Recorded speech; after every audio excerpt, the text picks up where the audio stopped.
Hey everyone. So this is the last video for chapter 11.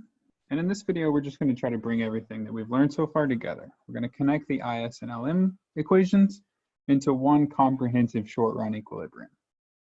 And so really when we connect the IS and the LM equations, our total short-run equilibrium is just the combinations of the interest rate R and income Y that bring both the goods market and the money market to equilibrium.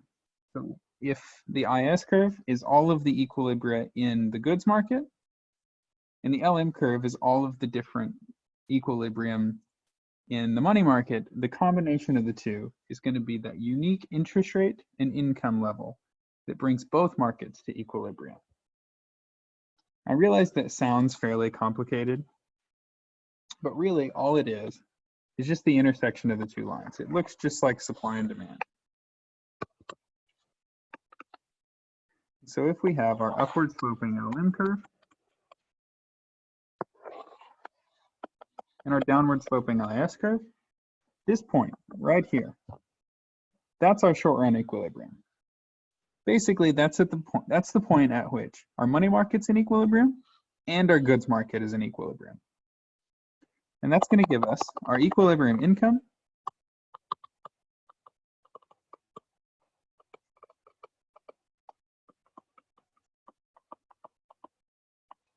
and our equilibrium interest rate.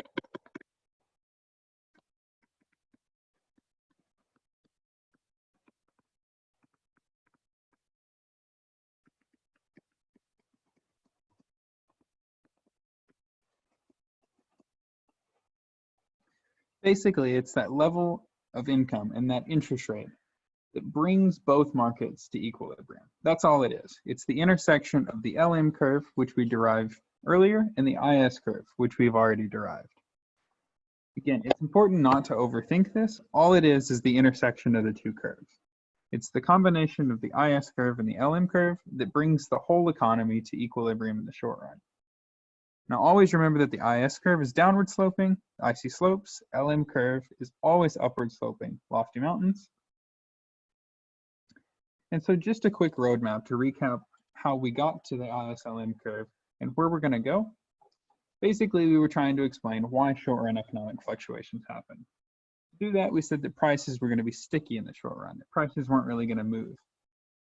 And so we developed this model of aggregate supply and aggregate demand, right? We did that in chapter 10. And all of IS-LM is really just trying to build a theory for aggregate demand. We know that when prices are sticky in the short run, aggregate demand is pretty much what matters. And IS-LM is just trying to explain aggregate demand.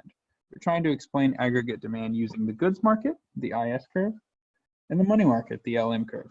That's all we're doing. We're just seeing how the money market and the goods market determine aggregate demand.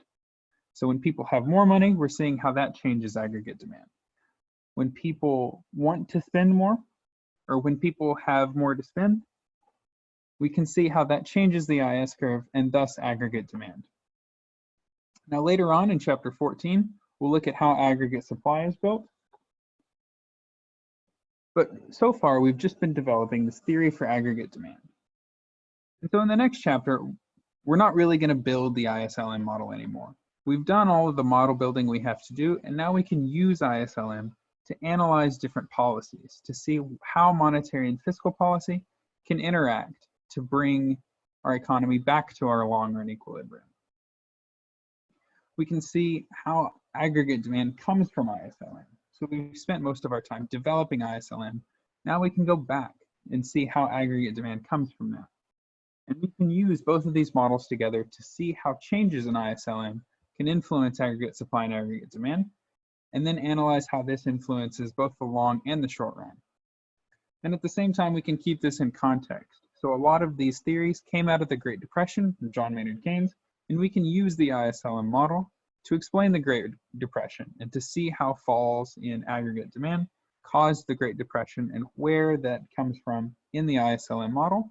And we can actually use that in a much more recent context with the Great Recession to see how changes in the IS-LM model caused the financial crisis in 2008 and 2009. So we'll talk more about that in chapter 12.